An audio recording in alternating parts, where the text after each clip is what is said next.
मित्रों, हिंदी के अवधूत से आशीर्वाद लेना हो तो बक्शी खुर्द में जाइए।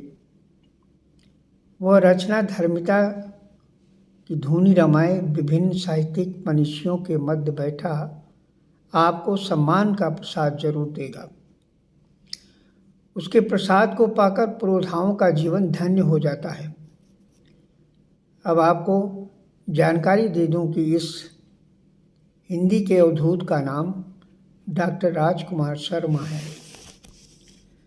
उस प्रतिभाशाली व कर्मठ दिग्विजयी मस्तिष्क से मैं भी मिला हूँ और कई हिंदी के महत्वपूर्ण सम्मानों का प्रसाद मुझे भी मिला है। मैं अभिभूत हूँ। इस हिंदी के अवधूत को साक्षात देखकर आंखें नमन करते हुए झुक जाती हैं, गला भर जाता है। वह हिंदी का अवधूत मुस्कुराते हुए गले जब लगा लेता है तो आकाश से फूल झरने लगते हैं, तारे चमकने लगते हैं और हृदय गदगद होकर संगीत छेड़ देता है। जब जब इस हिंदी के अवधूत से मैं मिला हूँ, मेरा आधार गुनगुनाने लगता है। ये हिंदी का अवधूत काव्य के फुटकर छंदों में जीता है।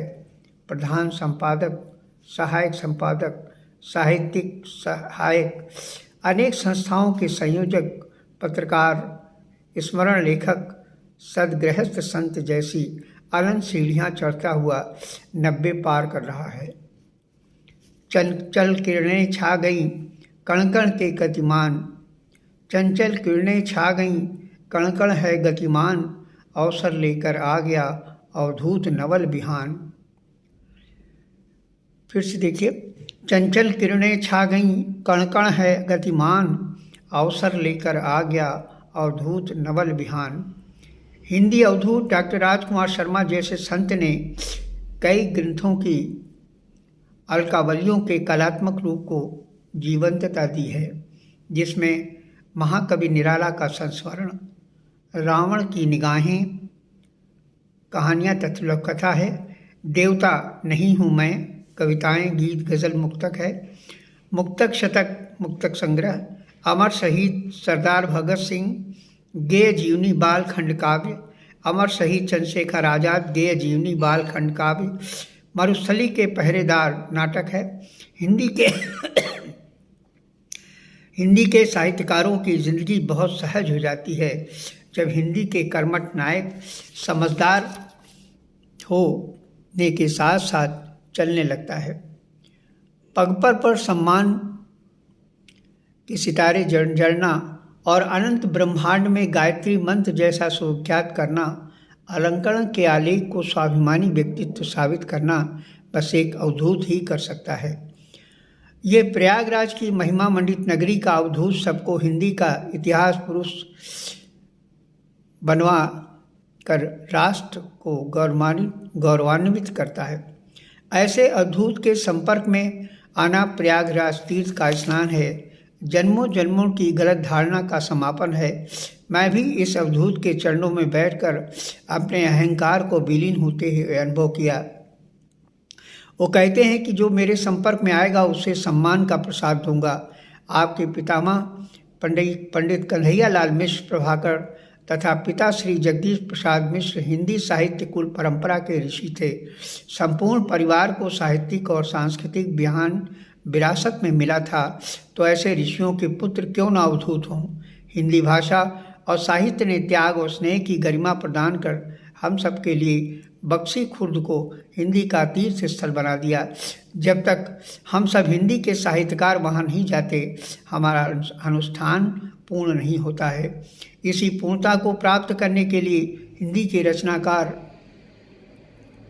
हिंदी के सेवक उनके संपर्क में आकर गंगा यमुना सरस्वती के जल से स्नान करते हैं। वह अवधूत संत साक्षात सरस्वती के पुत्र हैं। दारागंज एक समय साहित्य का वैभवशाली केंद्र रहा है, जहां महाप्राण निराला, डॉक्टर जगदीश गुप्त व डॉक्टर राजा राम शुक्ल जैसे आदमीयत को धारण करने वाले लोग हैं। इसीलिए लिख रहा हूँ कि वह आज भी दारागंज के नाम से जीवित परंपरा के नक्षत्र हैं।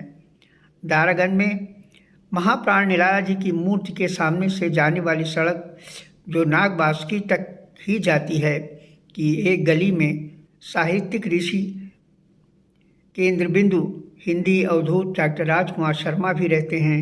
उसी सड़क पर महाप्राण निराला का घर भी है और डॉक्टर जगदीश गुप्त वहीं से नई कविता की धारा को संजीवनी दी है। महाप्राण निराला जी राय बहादुर कोठी के ठीक पीछे एक मकान में रहते थे। वहीं हिंदी के भीष्म पितामह पंडित श्रीनारायण चतुर्वेदी का भी आवास है। दारगंज में एक महत्वपूर्ण साहित्यिक श्रृंखला महाप्राण निराला से लेकर डॉक्टर राजकुमार शर्मा तक बखूबी कायम है।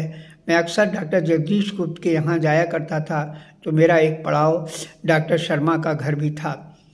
70 वर्षों के दौरान वह हिंदी के रचनाकारों के साथ प्राणपण से लगे हैं और अपनी साइकिल से अनथक श्रम करते 90 पार कर रहे हैं। मेरा परिचय कब हुआ इसका तो मुझे ज्ञात नहीं, किंतु इनकी समीपता का श्रेय हिंदी के नाटककार कवि डॉक्टर अवधेश अवस्थी को है और कन्नौज के मेरे विद्यालय में हिंदी विभागाध्यक्ष रहे और राजकुमार शर्मा के अभिन्न मित्र भी थे। सम्राट हर्षवर्धन दान महोत्सव समारोह के कारण और भी अनन्यता प्राप्त हुई और इलाहाबाद संगम के जाने वाले रास्ते पर सम्राट हर्षवर्धन की प्रतिमा लगवाने का श्रेय भी डॉक्टर राजकुमार शर्मा को जाता है। उनकी बातचीत से लगता है कि कन्नौज इलाहाबाद का बहुत अभिन्न रिश्ता है। इसी कारण दानवीर और कन्नौज के प्रतापी सम्राट हर्षवर्धन की दान प्रणाली को अपने हाथों दान देकर गंगा तट पर कायम रखे हैं।